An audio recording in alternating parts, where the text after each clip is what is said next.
Hello, I'm Inifa Lisa Nash, Inifa Ifana Nwade of the Rainbow Serpent Mystery School. And it's Sunday, April 9th, and I woke up this morning thinking I was going to come in here today and film the movement awareness exercise that would go with my verbal communication about the weekly Ifascope reading for the week that began yesterday, Saturday, April 7th. Well, we're walking with a shoe, with rum, right? Bound to make a shoe frisky and whoosh, throw something unexpected in. So when I came into Divine this morning, Orunmila said, no, that's not the movement lesson. The movement lesson you planned is not the one that you need to work with today. It's not the offering for this day.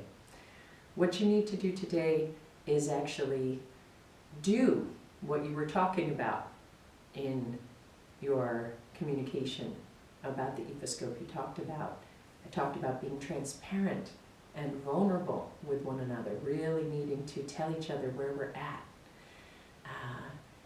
in order to be able to truly resolve conflicts rather than just bury them, to really transform them into opportunities for greater love and playfulness and creativity and cooperation. And so Orunmila said, you've got to do that now. You've got to air this conflict that you've been having with Iyavasa that came to a head on Wednesday night after a long time. You've got to air it. Okay, you've got to open it up. You've got to, as we say at Rainbow Serpent Mystery School, Otora it. You've got to get into it. And this immediately provoked a wave of fear. And that's why it's important to do it, right? Because that's why we don't do this. Right, we're all afraid of stepping in there and getting that naked with each other. Right, but we can see now what happens when we don't. Orunmila said, Lisa, you know how important this is for the health of communities. You've had extensive schooling in this now. This is to be offered to this Ifa family. Because in fact, if this Ifa family does not want to be a place for getting into these kind of conflicts with one another and learning to use those conflicts to grow in unity within our diversity,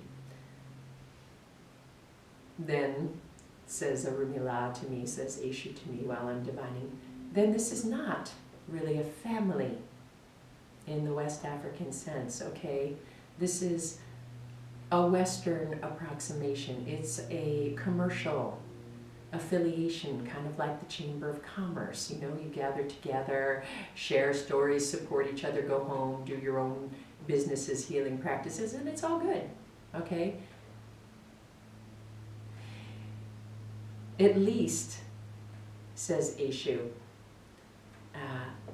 to me this morning, Elisa, you must show this organization that this conflict between you and Iyavasa is a crossroads, not only for you, not only for Iyavasa, but for this group. Does the group wish to rest with being, kind of a group of friendly acquaintances? We're not in each other's lives physically. Some of us maybe would call each other if we really needed help, like, hey man, I'm getting evicted. But a lot of us wouldn't, right? It isn't like that, right? But are we going to be a family that supports each other, sort of superficially in growing our individual enterprises outside of the family? Or are we going to really more deeply unify? Are we going to grow into being a family in the West African sense where we really see any troubles that arise for any of us, and especially in our relationships with one another, as challenges and medicine for the whole group. We're at a crossroads. This conflict between me and Iyavasa Wednesday night, I thought it meant that I was just gone, that I was never going to see any of you anymore. That's pretty serious, that's pretty serious. And I just recognized as I was divining this morning and the odus were falling and they were so unequivocal, you've got to step in and open this up. It is your job, it is your medicine, it's an offering for the health of this group that has benefited you and your people there a great deal. So I'm going to do that. Okay, I'm going to open this conflict up and work with it. It's too bad I'm by myself, right? But I'm by myself because Iyavasa has so far refused to actually engage with me. Okay, when I've tried to engage her to really resolve this conflict, she's been, there's no real problem. I love you and support you. No, actually, I don't. I know that you love me. I don't know that you support me. Okay, I don't. It's not good enough. Okay, it's not good enough. It needs more people to look at it. There's no good reason that I should be exiled from or silenced within this family. It's very important to me. It has been very important to me. I'm not going to exile myself preemptively. If this process makes you, Iyavasa, and or other members of the family decide that I should be exiled, then obviously I will gracefully go. But I'm not going to exile myself because my presence with this medicine and this message is a disturbance. I'm not doing that to myself again. And I'm not going to do that to individuals and an organization that I care about very much, because I know that this medicine is necessary for the health of human organizations. There's always somebody in an organization who's called to play this role, to be, it may switch over time, but there's a seat, right, called integrity monitor, right? A person who's watching to see, are we doing what we say we're about? And if not, we've got to do something about that right away. It's a necessary and honorable seat for an organization to remain healthy. This is an offering. So I'm going to work this the way we would work something like this at Rainbow Serpent. Since I'm here alone, I'm going to do it alone, okay? And we've called this process by different names. A lot of times we call it archetypal theater, meaning we go in the opposite direction from what modernity is habituated to doing with conflicts. Modernity, mental supremacy says, everybody calm down, sit still, speak in very flat tones, and really don't be emotional, because that would be dangerous and unseemly.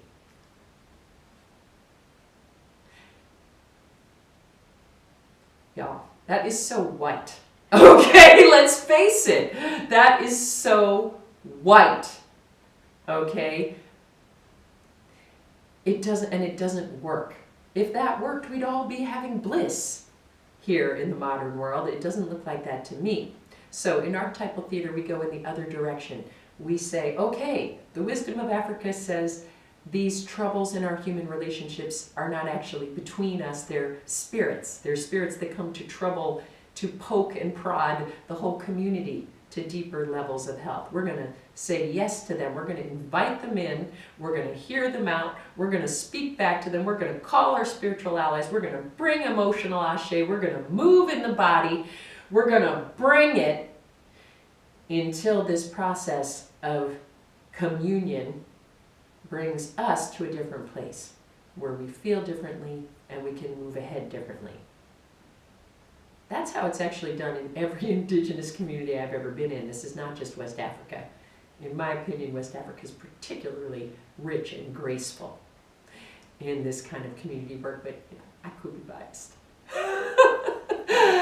So that's what's going to happen. I'm going to do an archetypal theater piece, getting into this conflict, airing what the spirits call to be aired, and I'm going to send this to you, Vasa. Before I make it live, and give you the opportunity to say, okay, I get it, we need more engagement on this. And yeah, why not bring the family in? Sounds great.